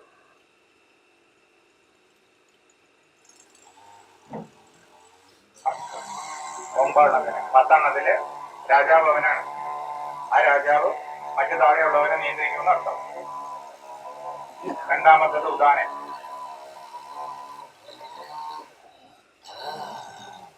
ഈ ഉദാനനാണ് നമ്മുടെ തൊലിപ്പുറത്ത് ഏറ്റവും മുകളിൽ സഞ്ചരിക്കുന്നവൻ ഉദാനനാണ്. അത് തിരുമേനേറ്റിൽ അത്യാവശ്യമാണ്. അപ്പൊ അതിനെ പറ്റി ഓർത്തിരിക്കണം. തൊലിപ്പുറത്ത് മുഴുവൻ സഞ്ചരിക്കുന്നത്, എല്ലാ കാലിന്റെ നഖം മുതൽ ഉച്ചിയിൽ വരെ സഞ്ചരിക്കും. തൊലിപ്പുറത്ത് ബ്ലഡ് സർക്കുലേഷൻ ഉണ്ടാക്കാനും ഹൈ പ്രഷർ ഉണ്ടാക്കും, ലോ പ്രഷർ ഉണ്ടാക്കും. ഇതെല്ലാം ഉദാനനാണ് ചെയ്യുന്നത്. അവിടെയുള്ള കോശങ്ങൾക്കും അവിടെയുള്ള മർമ്മങ്ങൾക്കും അവിടെയുള്ള പ്രവർത്തനങ്ങളെല്ലാം നിയന്ത്രിക്കുന്നതും നടത്തിക്കുന്നതും ഒക്കെ ഉദാനനാണ്. ഉദാനന് എന്തെങ്കിലും തടസ്സം വന്നു കഴിഞ്ഞാൽ ബ്ലഡ് സർക്കുലേഷൻ കുറയും, ശരീരത്തിന്റെ നിറം കുറയും, ശരീരത്തിന് അസുഖങ്ങളൊക്കെ വന്നു വിടാൻ തുടങ്ങും.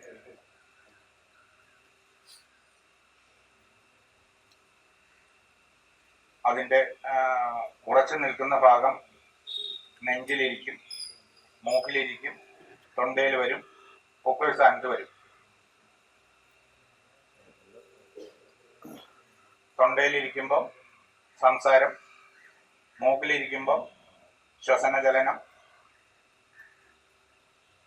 തൊണ്ടയിലിരിക്കുമ്പോൾ ഉത്സാഹം, സംസാരം, പൊക്കിളിലിരിക്കുമ്പോൾ ബലം.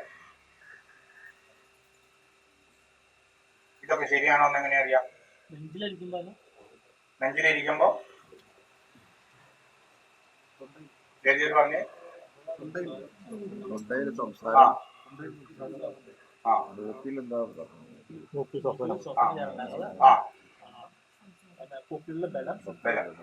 അപ്പൊ ഇത് ശരിയാണോ എന്ന് എങ്ങനെ മനസ്സിലാക്കാം? ഇത് ഞാൻ പറഞ്ഞത് ശരിയാണോ എന്ന് എങ്ങനെ മനസ്സിലാക്കാം? അതിന് ഉദാഹരണം പറയാം. നമ്മുടെ കയ്യിൽ നിന്ന് പോയാൽ എവിടെ താങ്ങും? ബലം എന്ന് പറഞ്ഞില്ലേ? നെഞ്ചിന്റെ കാര്യം ബലം പറഞ്ഞില്ലേ? നെഞ്ചിന് ബലം, പൊക്കിളിന് ബലം, നെഞ്ചിന് ബലം തന്നെ. ഇതിപ്പോ ഞാൻ പറഞ്ഞത് ഇത് ശരിയാണോ എന്നുള്ള ഉദാഹരണത്തിനാണ്. ബലം എന്ന് വെച്ചാൽ എന്താണ്? നമ്മുടെ കയ്യിൽ അതിയായ ഭാരമുള്ള ഒരു സാധനം കൊണ്ടുപോകുന്നു, അത് നമ്മുടെ കയ്യിൽ നിന്ന് തെന്നി പോവാണ്. പിന്നെ ആര് സപ്പോർട്ട് ചെയ്യും? വയറ് സപ്പോർട്ട് ചെയ്യും. നിങ്ങൾ എടുക്കില്ലാത്തൊരു ലോഡ്, എടുക്കില്ലാത്തൊരു ചുമട് എടുക്കാൻ വിഷമിച്ച് ആകെ പ്രശ്നമാണ് ഈ വയറും കൂടെ കൂടില്ലേ? അപ്പൊ ഏറ്റവും ബലമുള്ളതാ വയറിന്. നിങ്ങൾ സർക്കസ് കണ്ടിട്ടുണ്ടോ? ആന ദേഹത്തിലൂടെ കയറി പോകണ്ട, ഇതിലേ കയറി പോണം, ഇതിലേ കയറി പോണം. ചങ്ങ് കൊടുത്തക്കടെ പോയാൽ ഞെരിഞ്ഞു പോകും, കാലക്കട കായ എല്ലാം ഒടിഞ്ഞു പോകും. ഇതിലേ ഇരിക്കും പോണേ വയറില്. അപ്പൊ അവന്റെ പണി എന്താ? ബലം. സംശയമുണ്ട്. അപ്പൊ നമ്മൾ ഈ പറയണത് അതിന്റെ സത്യാവസ്ഥ മനസ്സിലാക്കാൻ വേണ്ടി ഉദാഹരണം പറഞ്ഞത് മാത്രമേ ഉള്ളൂ. അപ്പൊ ഏറ്റവും ബലം കൂടിയ ഭാഗം വയറ്. അപ്പൊ അത് ഇത് ശരിയാണോ എന്ന് ചുമ്മാ എന്തെങ്കിലും കേട്ടാൽ മതിയോ? കേട്ടാ പോരാ. ഇയാൾ ഈ പറഞ്ഞതിനകത്ത് എന്താ അർത്ഥം നിങ്ങൾക്ക് അറിയാൻ മേലാത്തൊരു കോട്ടാൻ കേൾങ്ങൾക്ക് കേട്ടാൽ മതിയോ? അതിന് ഉദാഹരണം കൂടെ ചോദിച്ചാൽ കുറച്ച് പറഞ്ഞു പോവാം. ഒത്തിരി ചോദിച്ചാൽ വായുവിൽ തന്നെ നിൽക്കും. നമ്മൾ എന്നാ ചെയ്തേ? ഉദാന വായുവിനെ കുറിച്ച് പറഞ്ഞു, അവന്റെ സ്ഥാനങ്ങൾ പറഞ്ഞു. ഉത്സാഹമാണ്, ഉത്സാഹം. ഉത്സാഹം എന്ന് വെച്ച് കഴിഞ്ഞാൽ മോഡേൺ സയൻസുമായിട്ട് ബന്ധപ്പെടുത്ത് തൈറോയ്ഡ് ഗ്രന്ഥി ആർക്കാ ഉള്ളേ? ആ തൊണ്ടയിൽ തൈറോയ്ഡ് ഓഫ് ആകുമ്പോ എന്നാ പ്രശ്നം? സകലതും നിന്ന് പോകും, എല്ലാം ഉത്സാഹം പോകും. ഡാൻസ് കളിക്കണ സ്ത്രീ തൈറോയിഡിന്റെ അസുഖം വന്നാൽ ഡാൻസ് കളിക്കില്ല. അവന്റെ എന്നാ പോയേ? ഉത്സാഹം പോയി. എല്ലാ പണിയും രാവിലെ എണീറ്റ് ചെയ്യുന്ന സ്ത്രീക്ക് തൈറോയ്ഡ് വന്നാൽ അവരെന്ത് ചെയ്യും? എനിക്കൊന്നും പറ്റില്ല, പണിയില്ല, ആകെ പ്രശ്നമാവും. അപ്പൊ എന്നാ എവിടെയാ? ആ തൊണ്ടയിലിരിക്കുന്ന അവയവം എന്താണ്? അങ്ങനെ മുഴുവൻ മർമ്മങ്ങളും നമ്മുടെ ശരീരത്തിന്റെ സകല പ്രവർത്തനങ്ങളുമായിട്ട് ബന്ധം, കണക്ഷനാണ്. സകല ബന്ധം. അത് നമുക്ക് വിശദമായിട്ട് പഠിക്കാനുണ്ട്. വിശദമായിട്ട് പഠനത്തിന് ഇന്നിരുന്ന ഞാൻ നിങ്ങളെ വൈദ്യനല്ല, തിരുമാരനാക്കില്ല. ഘട്ടം പഠിച്ചോ. അത് നമുക്ക് തിരുമാരനാവണം. ശാസ്ത്രീയത ഉണ്ടെന്ന് മനസ്സിലാവുന്നുണ്ടോ? ആ, മനസ്സിലാവണില്ലേ? നമ്മളാദ്യം ബലത്തെ പറഞ്ഞു. ബലം പറഞ്ഞിപ്പോൾ നമ്മുടെ ശരീരം മുഴുവനുള്ള ബലം വയറ്റിലാണെന്നുള്ള ഉദാഹരണം ഞാൻ പറഞ്ഞതില്ലേ. സംശയം ചോദിക്കും. ഞങ്ങളൊക്കെ പഠിക്കുമ്പോൾ, ഞാനൊക്കെ ചോദിക്കുമ്പോൾ പഠിക്കുന്ന സമയത്ത് സംശയം ചോദിക്കും. എൻ്റെ അച്ഛനും മുത്തച്ഛനും ഒക്കെ വൈദ്യനായതുകൊണ്ട് എന്നെ പഠിപ്പിച്ചുകൊണ്ടിരിക്കുന്ന ആളോട് ഞാൻ സംശയം ചോദിക്കുക. അയാൾ ഞാൻ വരാതിരുന്നിങ്ങനെ ആൾക്കാർ ഉത്സാഹം എന്നുവെച്ചാൽ പഠിക്കുന്ന ക്ലാസ് തെറ്റുപോലോ എന്ന് പറഞ്ഞ പോലെ, നിങ്ങൾക്ക് എന്തെങ്കിലും സംശയമായിട്ട് സയൻസുമായിട്ട് ബന്ധപ്പെടുത്തണമെങ്കിൽ, നിങ്ങളുടെ അവയവങ്ങളുമായിട്ട് ബന്ധപ്പെടുത്തണമെങ്കിൽ, നിങ്ങൾക്കത് ബോധ്യപ്പെടണമെങ്കിൽ അവിടെ ഒരു നമ്പർ ഇട്ട് വെക്കണം. അത് കഴിഞ്ഞിട്ട് അത് വായിക്കുമ്പോൾ അത് ക്ലിയർ ചെയ്ത് പോകണം. അടുത്ത പോയിന്റ് ഏതാ? 2 പറഞ്ഞില്ലേ? അടുത്ത 3-മത്തത് വ്യാനൻ. വ്യാനവായു ഹൃദയഭാഗത്താണ് ഇരിക്കുന്നത്. അവന്റെ മെയിൻ സെറ്റപ്പ് ഹൃദയഭാഗത്തിരിക്കുന്നു. രക്തസഞ്ചാരം നടത്തുന്നു, ചുരുക്കാനും നിവർത്താനും സഹായിക്കുന്നു. കൈ ചുരുക്കുക, കാല് നിവർത്തുക, കണ്ണ് തുറക്കുക, നമ്മൾ കൂടിയിരിക്കുക, വളഞ്ഞു കിടക്കുക, പൊളഞ്ഞു കിടക്കുക, ഇവനൊക്കെ വ്യാനവായു പ്രവർത്തിച്ചാലാണ് നടക്കുള്ളൂ.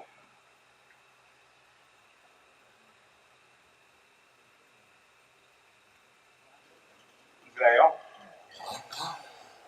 വ്യാനവായു ശരീരം മുഴുവൻ പ്രവർത്തിക്കും. ബ്ലഡ് സർക്കുലേഷന് സഹായിക്കും.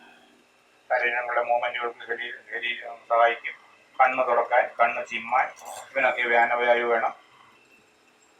ഈ എല്ലാ വായുക്കളും പ്രാണവായുവിനോട് കൂട്ടുകൂടും.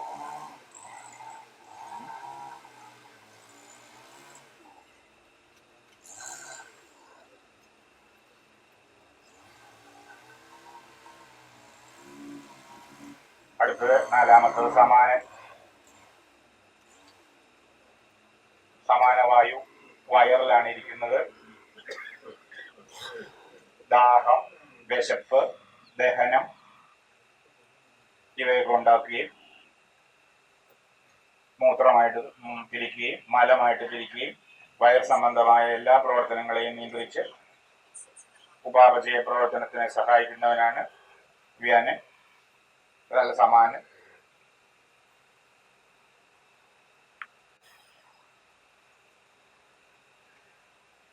പോഷകാഹാരം പോഷിപ്പിക്കുക, ശരീരത്തെ പോഷിപ്പിക്കുക, ദുഷ്ടുകളായതൊക്കെ വിസർജിക്കുക. ഇതൊക്കെ വിസർജിക്കാനുള്ള അവയവങ്ങളെ പ്രവർത്തിപ്പിക്കാനാണ് ഈ വായു ഉപയോഗിക്കുന്നത്. ഏമ്പക്കം, കീഴ്വായു, തുമ്മല്, അതുപോലെയുള്ള എല്ലാ വായു സഞ്ചാരങ്ങളുടെയും നിയന്ത്രണം നടത്തുന്നത് പ്രാണനോടുകൂടി സമാനനാണ്. പ്രധാന വായുക്കളിൽ അവസാനക്കാരൻ അപാനനാണ്. അപാനൻ അരക്കെട്ടിലിരിക്കുന്നു, വിസർജനത്തിന് സഹായിക്കുന്നു.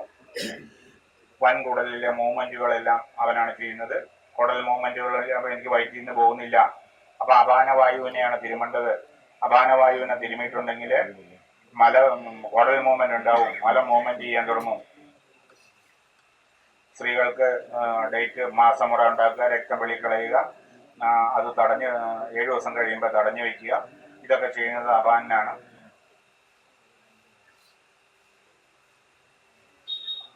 അതുപോലെ സെക്സ് തോന്നുക, പ്രത്യുൽപാദന സിസ്റ്റം ക്ലിയർ ചെയ്യുക, പ്രവർത്തിപ്പിക്കുക, ഇതൊക്കെ അപാനന്റെ ജോലിയാണ്. അവിടുത്തെ കേടുപാടുകളെല്ലാം, ഈ പറഞ്ഞ കേടുപാടുകളെല്ലാം നമ്മൾക്ക് വായുവിൻ്റെ സഹായത്താൽ തിരുമാം. വായുവിനെ കൊണ്ടാണ് നമ്മൾ ആന്തരാവയവങ്ങളെ തൊടുന്നത്. മുറിച്ചിട്ടല്ല നമ്മൾ തൊടുന്നത്. മനസ്സിലാവുണ്ടോ?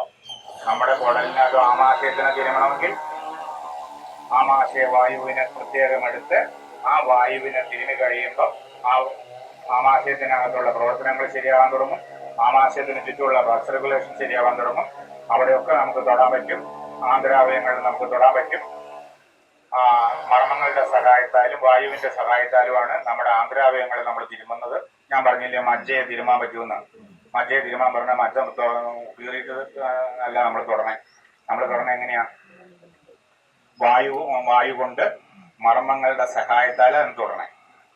മർമ്മങ്ങൾ അതാണ് മർമ്മോപചാരം എന്ന് പറഞ്ഞ രണ്ടുപേരാണ്. അപ്പൊ നമുക്ക് വയറ്റിലുള്ള വായുവിനെയും വയറ്റിലുള്ള മർമ്മങ്ങളെയും വയറ്റിലുള്ള പാഴ്സിനെയൊക്കെ നമുക്ക് തൊടാൻ പറ്റും. ഈ തുടർന്നത് വായുവിനെ കൊണ്ടാണ്.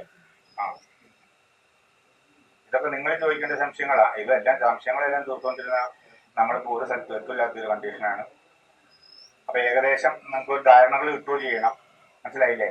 നമ്മൾ വായുവിനെ കുറിച്ചാണ് പഠിക്കുന്നത്. 10 വായുക്കളാണുള്ളത്. 10 വായുക്കളുടെയൊക്കെ സാധനങ്ങൾ ഇന്നതാണ്, അവന്റെയൊക്കെ പ്രവൃത്തികൾ ഇന്നതാണ്, അവൻ എന്തിനാണ് നമുക്ക് ഉപയോഗിക്കുന്നത്, എന്തിനാണ് നമ്മൾ പഠിക്കുന്നത്, എങ്ങനെയാണ് നമ്മൾ അറിയുന്നത്. മനസ്സിലാവുണ്ടോ? മനസ്സിലായില്ലേ? ഉപപ്രാണനുകൾ എന്ന് പറഞ്ഞ് ഞാൻ ആദ്യം പറഞ്ഞല്ലോ. ഈ സാധനം വേണം നോക്കുന്നുണ്ട്. ആയിക്കോട്ടെ. ഉപപ്രാണുകളിൽ നാഗൻ, കൂർമൻ, കൃകരൻ, ദേവദത്തൻ, ധനജൻ. പറഞ്ഞോ? എഴുതിയോ? ആദ്യം പറഞ്ഞില്ല കേട്ടോ. ഓ സോറി, ആദ്യം 10ന്റെ പേര് പറഞ്ഞു ഞാൻ. ഒന്നാമത് ഉപപ്രാണൻ എഴുതുക. ഉപപ്രാണനിലെ നാഗൻ എഴുതിയിട്ട് അവൻ സ്ഥിതി ചെയ്യുന്നത് ഉദരത്തിലാണ്, വയറിലാണ്. ഏമ്പക്കം ഉണ്ടാക്കും. തൊണ്ടയിൽ സ്ഥിതി ചെയ്യും. തികട്ടൽ ഉണ്ടാക്കും. തികട്ടൽ എന്ന് പറഞ്ഞു കഴിഞ്ഞാൽ നമുക്ക് അറിയാതെ നമ്മുടെ വയറ്റില് അന്യവസ്തു ചെന്ന് പോയി എന്ത് ചെയ്യും? ഓക്കാനിക്കണം. കൃത്യമായിട്ടൊന്ന് ഓക്കാനിച്ച് തൊണ്ടയെ കൈയിടണം. തൊണ്ടയിൽ ആരിയ്ക്കണോ? നാഗനിരിക്കണോ? ആ നാഗനെ നമ്മൾ പ്രവർത്തിപ്പിച്ച് നമ്മുടെ വയറ്റിൽ കിടക്കുന്ന സാധനത്തിനെ പുറത്ത് കളയുന്നു. അപ്പൊ നമുക്ക് നാഗൻ എവിടെ ഇരിക്കണമെന്ന് പറഞ്ഞാൽ പൊസിഷൻ മനസ്സിലായില്ലേ? നാഗൻ എവിടെ ഇരിക്കണു? തൊണ്ടയിലിരിക്കുന്നു. ഈ വായുവിനെ കൊണ്ട് നമ്മൾ വയറ്റിലുള്ള സാധനത്തിനെ പുറത്തെടുത്ത് കളയുന്നു. അതിന് ഉപയോഗമായില്ലേ? നമ്മൾ അറിഞ്ഞതിന് ഗുണമായില്ലേ? അതേപോലെ അവന് നമ്മുടെ ശരീരത്തിന്റെ ഉപാപചയ പ്രവർത്തനങ്ങൾക്കും നമ്മുടെ പ്രവർത്തനങ്ങൾക്കും വേണ്ടി ഓരോ വായുക്കളെയും നമ്മൾ ഉപയോഗിക്കും. ഇത് ഉപയോഗിക്കാൻ അറിയാവുന്നവരാണ് തിരുമുകാരൻ, അല്ലാണ്ട് തൂക്കലുകാരനല്ല തിരുമുകാരൻ. നിങ്ങളെല്ലാരും കേൾക്കുന്നുണ്ടോ? ഇപ്പൊ നമ്മള് എന്തിനാണ് നാഗൻ തൊണ്ടയിൽ ഇരിക്കുന്നു എന്ന് പഠിച്ചു. ആ തൊണ്ടയിൽ ഇരിക്കണം. അതിന്റെ ഒരു ഉപയോഗം മനസ്സിലാവില്ല. ഒരു ഉപയോഗം ഒരു ഗുരുക്കൾ പറഞ്ഞും തരൂല. ആ തൊണ്ടയിൽ ഇരുന്ന് നമുക്ക് തന്നെ വയറിലുണ്ടെന്നേ. ഉദരത്തിലുണ്ട്, തൊണ്ടയിലും ഉണ്ട്. ഈ വയറിലുള്ള ഉണ്ടെങ്കിലേ അവിടെ ഇങ്ങോട്ട് വലിക്കാനൊക്കെ ഉള്ളൂ. പിന്നെ കണക്ഷൻ ഉണ്ടെങ്കിലേ ഉള്ളൂ. ഇവന്റെ ഏരിയ ആണെങ്കിലേ ഉള്ളൂ. അമേരിക്കക്കാർ ഇവിടെ വന്ന് കയറുന്നതിന് ഓർഡർ ഉണ്ടോ? അമേരിക്കക്കാരനെയും പറയണ്ടേ? ഇതിലേക്ക് തൊണ്ടയിൽ നിന്ന് ഉദരം വരെയുള്ള പ്രവർത്തനങ്ങൾക്ക് നാഗൻ വേണം. ഈ നാഗൻ ഉണ്ടെങ്കിലാണ് നമുക്ക് അതിനെ പ്രവർത്തിപ്പിക്കാൻ പറ്റുള്ളൂ. അപ്പൊ അതിന്റെ കണക്ഷൻ മനസ്സിലാവണില്ലേ? ഇത് ഓരോ ശാസ്ത്രം ഇത് നമ്മൾ പറയണത് എല്ലാത്തിനും അമിതമായ കണക്ഷനുണ്ട്. ഈ കണക്ഷനുകൾ നമുക്ക് ഇനിയും പഠിക്കാൻ പറ്റും. നിങ്ങൾക്ക് തന്നെ പഠിക്കാൻ പറ്റും. പ്രവർത്തനങ്ങളെ പഠിക്കാൻ പറ്റും. അപ്പൊ നമുക്ക് അതിനു വേണ്ടി നാഗന് കൊടുക്കേണ്ട മരുന്നുണ്ട്. ദശമൂലം ഉണ്ട്. ഈ ദശമൂലം 10 വായുക്കളെ ക്രമപ്പെടുത്തണം.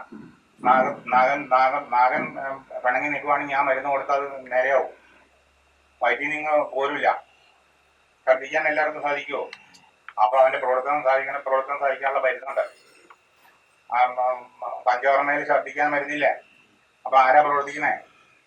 നാഗനെ ഉദ്ദീപിക്കുകയാണ്. നാഗനെ അവിടെ നിന്ന് എടുപ്പിക്കുകയാണ്. വയറ്റിൽ കിടക്കുന്ന സാധനത്തെ കൊണ്ട് നാഗൻ പ്രവർത്തിച്ചിട്ടാണ് തൊണ്ടയിലേക്ക് കയറ്റി പുറത്തേക്ക് വിടണേ. അപ്പൊ ഛർദ്ദിപ്പിച്ചു. ഇപ്പൊ ചികിത്സയില് പ്രധാനപ്പെട്ടതാണ് ഛർദ്ദിപ്പിക്കല്. നമ്മൾ പഞ്ചകർമ്മത്തിൽ ശുദ്ധീകരണ ക്രിയയില് വയറിളക്കുക, ഛർദ്ദിപ്പിക്കുക, നശം ചെയ്യുക, ശിരോസ് ചെയ്യുക, അങ്ങനെയൊക്കെ ഉണ്ട്. അന്നേരം ഓരോ വായുക്കൾ തന്നെയാണ് പ്രവർത്തിക്കുന്നത്. ആ വായു പ്രവർത്തിച്ചാലാണ് അവിടുന്ന് ആ സാധനങ്ങൾ വേറിപ്പോരുള്ളൂ. എന്നാലാണ് മലം കഴിയോട്ട് പോവുള്ളൂ. എന്നാലാണ് ഏത് വഴി കീഴ്വായി പോവുള്ളൂ. അങ്ങനെ എല്ലാ കാര്യങ്ങളിലും നമ്മുടെ മനുഷ്യനാകുന്ന മെഷീനെ പ്രവർത്തിക്കാനായിട്ട് ഈ 10 വായുക്കളും ഈ 10 വായുക്കളുടെ പ്രവർത്തനങ്ങൾ നമ്മൾ പഠിച്ചിരിക്കണം. പഠിച്ചിരുന്നാലാണ് നമുക്കത് ഏത് വായുവിനെയാണ് തിരുമേണ്ടത്. നമ്മൾ തിരുമശാസ്ത്രം നമ്മുടെ കയ്യിൽ മരുന്നൊന്നുമില്ല. നമ്മുടെ കയ്യിൽ ആകെയുള്ള പൂർവ്വവും കയ്യുമാണ്. ഈ കൈ വെച്ച് നമ്മൾ എല്ലാ കാര്യങ്ങളും ചെയ്യും. അത് പ്രാക്ടീസിനാണ് തിരുമുകാരൻ എന്ന് പറയുന്നത്. മറ്റേ ആള് തൂക്കലുകാരൻ എന്ന് പറയും. അടുത്ത നമ്മള് കൂർമന്റെ മെയിൻ ആയിട്ടുള്ള പ്രത്യേകത കണ്ണിനെ പിടിച്ചു വെക്കുക. കണ്ണിനെ ഇങ്ങനെ ബോളയല്ല, കണ്ണൊരു ബോളാണ്. ഈ ബോളിങ്ങനെ ഉരുണ്ടിരിക്കണമെങ്കിൽ, ഒരു പന്ത് ഉരുണ്ടിരിക്കണമെങ്കിൽ എന്ത് വേണം? അതിൻ്റെ ഉള്ളിൽ എയർ വേണ്ടേ? ആ എയർ ഇങ്ങനെ പുറത്തേക്ക് തള്ളിയിരിക്കും പോലെ തന്നെ കണ്ണിന്റെ ഉള്ളില് കൂർമൻ നിലനിൽക്കുന്നു. അതുകൊണ്ട് കണ്ണിനെ ഇങ്ങനെ പിടിച്ചു വെച്ച് കണ്ണിന്റെ ഉള്ളിലുള്ള പ്രവർത്തനങ്ങളെല്ലാം നടത്തുന്നത് കൂർമനാണ്. കൂർമവായു ശരിയാകാതെ വന്നാൽ കണ്ണിന്റെ കാഴ്ച മുഴുവൻ പോകും. ഒരു അസുഖമില്ല. ഡോക്ടർ പരിശോധിച്ച് നോക്കുമ്പോൾ കണ്ണിന് ഒരു കുഴപ്പമില്ല, പക്ഷെ കണ്ണ് കാണാനും പാടില്ല. അപ്പൊ എന്തായിരിക്കും അവിടെ? അതിന്റെ വായുവിന്റെ ചലനം, വായുവിന്റെ പ്രവർത്തനം ശരിയല്ല എന്നർത്ഥം. അതുകൊണ്ട് അവിടെയുള്ള പേശികൾക്ക് പ്രവർത്തിക്കാനും ആ കണ്ണ് കാണാനും കണ്ണിനെ തലച്ചോറിനെ ബോധ്യപ്പെടുത്താനും സാധിക്കില്ല. അതിനുള്ള മരുന്നുണ്ട്, കണ്ണിൽ അഴിക്കാനുള്ള മരുന്നുണ്ട്, കൂർമ്മവായുവിനെ നേരെയാക്കാനുള്ള മരുന്നുണ്ട്. അത് കണ്ണ് ചികിത്സയിലാണ് പറയണത്. തിരുമുകാരനും അതെ, ഞാൻ ആദ്യം പറഞ്ഞില്ലേ, നിങ്ങളുടെ കണ്ണിന് കാഴ്ചക്കുറവുണ്ട് എങ്കിൽ കുളിക്കുമ്പോൾ നിങ്ങളുടെ കണ്ണ് തിരുമണ്ട എങ്ങനെയാണെന്ന് ഞാൻ പഠിപ്പിക്കാന്ന് പറഞ്ഞില്ലേ? അപ്പൊ അതൊക്കെ ഈ ഭാഗത്തോട് ബന്ധപ്പെട്ടിട്ടാണ്. കൂർമൻ എഴുതിയില്ലേ? കണ്ണിന് പ്രവർത്തിക്കുന്നു, കണ്ണടച്ചു തുറക്കുന്നു, കാഴ്ചയെ ഉണ്ടാക്കുന്നു. അപ്പൊ നിങ്ങൾക്ക് സാധാരണക്കാരന് ചോദിക്കാം, സാറേ എങ്ങനെ ഈ വായു കാഴ്ചയെ ഉണ്ടാക്കണമെന്ന്? ഒരു പന്ത് കളിക്കണമെങ്കിൽ പന്തിന്റെ ഉള്ളിൽ എയർ വേണ്ടേ? എയറില്ലാത്ത പന്ത് കൊണ്ട് കളിക്കാൻ കളിക്കാരനെ കൊണ്ട് കൊടുത്താൽ അടിക്കാൻ പോവോ? പന്തുമുണ്ട്, സകല സാധനമുണ്ട്, കളിക്കാരനുണ്ടെന്ന് ഓർത്ത് എയറില്ലെങ്കിൽ നടക്കുവോ? അപ്പൊ കണ്ണിന്റെ പ്രവർത്തനം നടക്കണമെങ്കിലോ കൂർമൻ വേണം. ഇത് കൂർമനെ അറിയുമ്പോൾ നിങ്ങൾക്കൊരു സന്തോഷം തോന്നുന്നില്ലേ? അതിങ്ങനെയാണ് പ്രവർത്തിക്കുന്നത് നിങ്ങൾക്ക് അനുമാനിക്കാൻ പറ്റുന്നുണ്ടോ? ക്രകരൻ.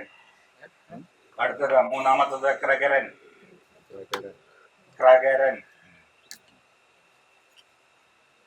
ചെറിയ ഭാഷാ വ്യത്യാസങ്ങൾ കാണുമേ.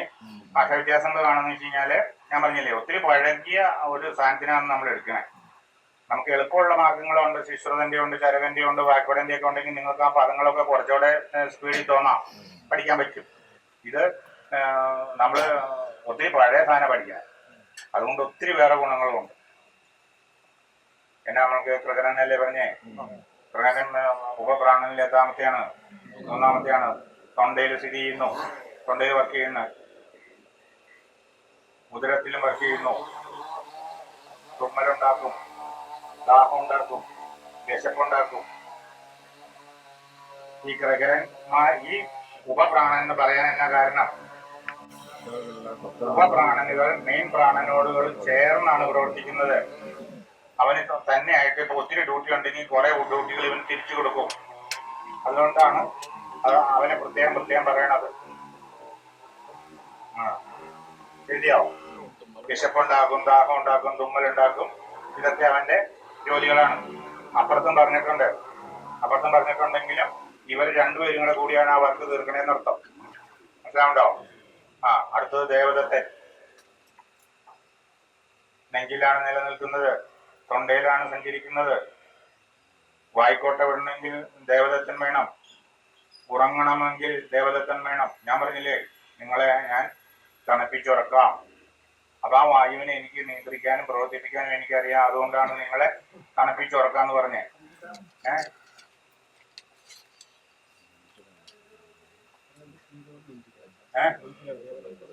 ദേവദത്തൻ തൊണ്ടയില് നെഞ്ചിനും തൊണ്ടയുടെ അവിടെയുള്ള പ്രവർത്തനങ്ങളാണ് അവൻ കൂടുതൽ നിയന്ത്രിക്കുന്നത്.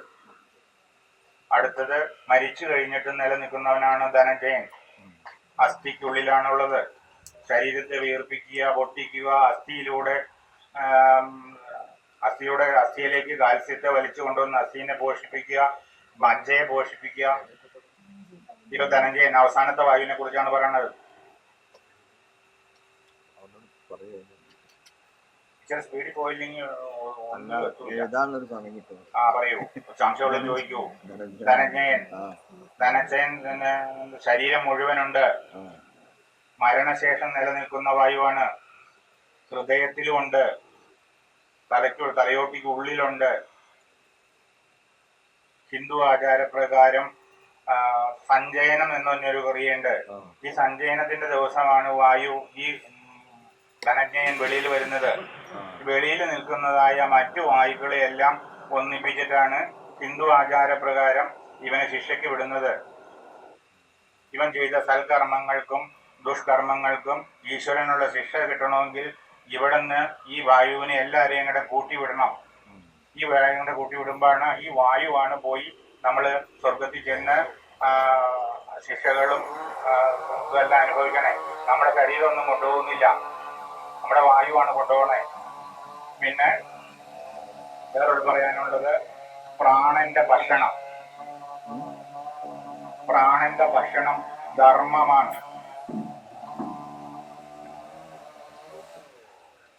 ധർമ്മമാണ് ഭക്ഷിക്കുന്നത്. ധർമ്മം ഭക്ഷിച്ച് വേണം പോഷിക്കാൻ. അതൊക്കെ പറഞ്ഞാൽ ഒത്തിരി കാര്യങ്ങൾ പറയാനുണ്ട്.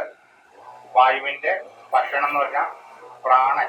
നമ്മുടെ പ്രാണൻ വെളിയിലേക്ക് പോയി മരിച്ചു കഴിയുമ്പോൾ നമ്മൾ ചെയ്തിട്ടുള്ള സൽക്കർമ്മങ്ങളും ദുഷ്കർമ്മങ്ങളും എല്ലാം വഹിക്കുന്ന അയാളാണ്. ഈ മറ്റു വായുകളോട് ചേർന്ന് നിന്നിട്ടാണ് അവൻ പോയി സുഖങ്ങൾ അനുഭവിക്കുന്നതും അവൻ പോയി ദുഃഖങ്ങൾ അനുഭവിക്കുന്നതും അവൻ ശിക്ഷ മേടിക്കുന്നതും. മനസ്സിലാവുണ്ടോ? അപ്പൊ നമ്മളെ പ്രാണൻ നന്നായിരിക്കാൻ എന്ത് ചെയ്യും? നമ്മൾ നീതി അനുസരിച്ച് ജീവിക്കണം. നീതി അനുസരിച്ച് ജീവിച്ചാലാണ് നമ്മുടെ പ്രാണൻ, അവന്റെ ഭക്ഷണമാണ് അത്. അവൻ ഭക്ഷിക്കണത് എന്താ?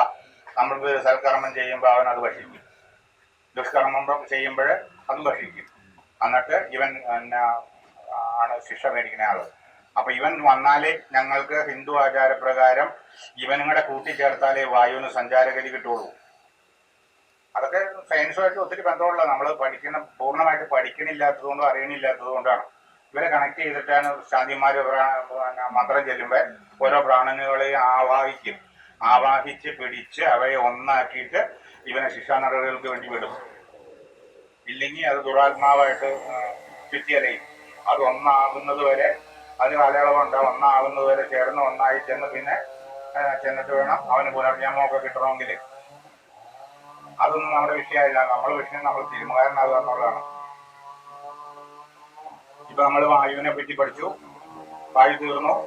വായുവിന്റെ സ്ഥാനത്തെ കുറിച്ച് പഠിച്ചു, അവന്റെ പ്രവൃത്തികളെ കുറിച്ച് പഠിച്ചു. പിന്നെ എന്താ നമ്മൾ പഠിച്ചേ? തൊലിക്കട്ടികളെല്ലാം പഠിച്ചു. നമുക്ക് എത്ര ലെയർ ഉണ്ടെന്നും എത്ര ലെയറിൽ എവിടെയൊക്കെയാണ് നിൽക്കണമെന്നും അവന്റെ ഇനി അടുത്തത് വായുക്രമം. ഓരോ വായുലും നിൽക്കണ ക്രമങ്ങള്. ഒന്നാമത്തെ തൊലി ഏതാ? പാസിനിയില് എന്ത് നിൽക്കും? ഏത് വായു നിൽക്കും? വ്യാനവായു നിൽക്കും. ഉദാഹരണം നിൽക്കും. വ്യാനവായുവാണ് കൂടുതൽ നിൽക്കുന്നത് ഞാൻ പറഞ്ഞു.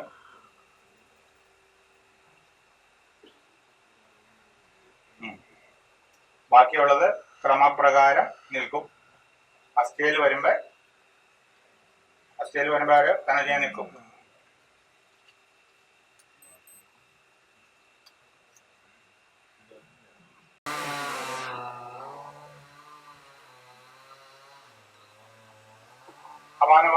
സമാനവായു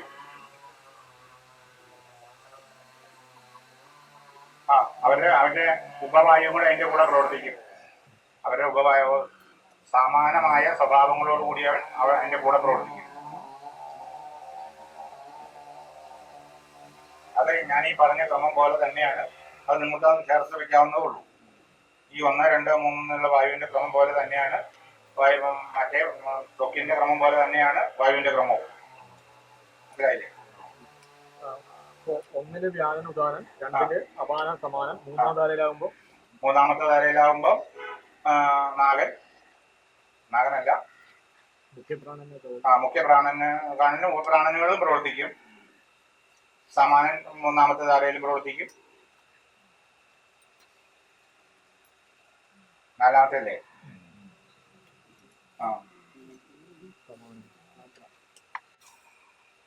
അത് പ്രവർത്തിക്കുന്ന വെച്ച് കഴിഞ്ഞാല് ഇപ്പൊ നമ്മള് കർത്തവാവിന്റെ അന്ന് പ്രാണൻ എവിടെ നിൽക്കും? ഒരു പറഞ്ഞേ, കർത്തവാവിന്റെ അന്ന് പ്രാണൻ എവിടെ നിൽക്കും? പ്രാണനെങ്കിൽ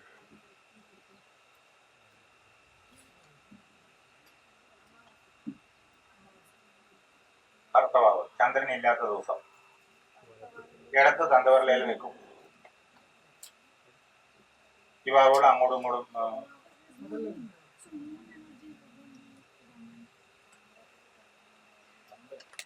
ഭർത്തവാവ് അല്ലേ? അല്ല, രണ്ടും വ്യത്യാസമുണ്ടാവും. അതിന് ശരനൂൽ പഠിക്കുമ്പോൾ അതിനകത്ത് വിശദമായിട്ട് പറയണുണ്ട്. അതൊന്നും നമ്മൾ പറഞ്ഞോണ്ട് തന്നെ ചർച്ചയ്ക്ക് പോയാൽ നമ്മുടെ ലക്ഷ്യത്തിലേക്ക് പോകില്ല. അപ്പൊ അതിനെപ്പറ്റിയാണ് അവൻ അവരുടെ പ്രവർത്തനങ്ങൾ നടത്തുന്നത്.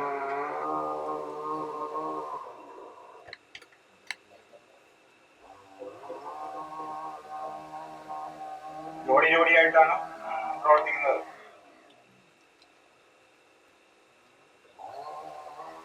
വൈകിനെ വിടട്ടെ, അത് വായിക്കുമ്പോൾ മനസ്സിലാവും. വായിക്കുമ്പോൾ മനസ്സിലാവാനുള്ള ഒരു ഐഡിയ എന്താണെന്ന് വെച്ച് കഴിഞ്ഞാല് ഒന്നാമത്തെ വായു ഒന്നാമത്തെ പേരുമായിട്ട് ബന്ധപ്പെടുത്തുക, മറ്റേ തൊലിയുമായിട്ട് ബന്ധപ്പെടുത്തുക. അങ്ങനെ ആ ക്രമത്തിലാണ് പറഞ്ഞിട്ടുള്ളത്. അത് നിങ്ങൾക്ക് വായിക്കുമ്പോൾ മനസ്സിലാവും. ചോദ്യങ്ങൾക്ക് വായിച്ചു കഴിയുമ്പോൾ മനസ്സിലാവില്ലാത്ത പോയിന്റുകൾക്ക് ഉത്തരം പറയാം, അതിന് കുഴപ്പമില്ല. അടുത്തത് നമ്മൾ തിരുമ ആരംഭിക്കണം. തിരുമിന്റെ തല തിരുമാൻ പഠിക്കണം. തല തിരുമാനായിട്ട് പഠിക്കണം. തല തിരുമാനായിട്ട് പഠിക്കണമെന്ന് വെച്ച് കഴിഞ്ഞാല് അതിന്റെ വായ്ത്താരി തിരുമാനുള്ള ആളാരാ? ഡോക്ടറെ തിരുമാൻ സമ്മതിച്ചു വന്നിട്ടുള്ള ആളാരാ?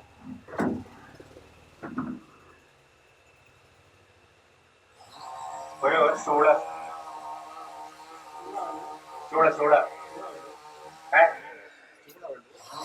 ആദ്യം ഇരുത്തണം. ഇരുത്തിയിട്ട് വേണം. അതല്ലേ പറയണേ, അതിപ്പോ കാണിക്കാനേ പോണേ. ജനറലായിട്ടെന്ന് വെച്ച് കഴിഞ്ഞാല് ഇപ്പം ഏമ്പക്കം വരുന്ന ഒരാള് ഏമ്പക്കം നിർത്തണം. ഏമ്പക്കം നിർത്തണം. അപ്പൊ അത് ഏമ്പക്കം എവിടെയാണ് നിൽക്കണേ? എവിടെയാണ്? നമസ്കാരം. അത് നമുക്ക് തിരുമുമ്പ് ഫീൽ ചെയ്യും. ഏമ്പക്കം ഉള്ളവനെ ഏമ്പക്കം നിർത്താം. മൂത്രം പോകില്ലാത്തവനെ മൂത്രം പോകില്ല. ഒരുതിന്റെ കിഴിവയറ്റിന്റെ ഒരു ചവിട്ട് കിട്ടി, അവന്റെ മൂത്രം പോകില്ല. മൂത്രം പോകുമ്പോ അവിടെ ഏത് വായു പ്രവർത്തിക്കാൻ നിങ്ങൾക്ക് എഴുതുന്നുണ്ട്. ഇനി പിന്നെ കൈപ്പാകം പഠിക്കുമ്പോൾ ശരിയായില്ലേ? അപ്പൊ ആ വായുവിനും അവിടുത്തെ അവയവങ്ങളെയും പ്രവർത്തിക്കുമ്പോൾ അവന്റെ ഫങ്ഷൻ ശരിയായില്ലേ?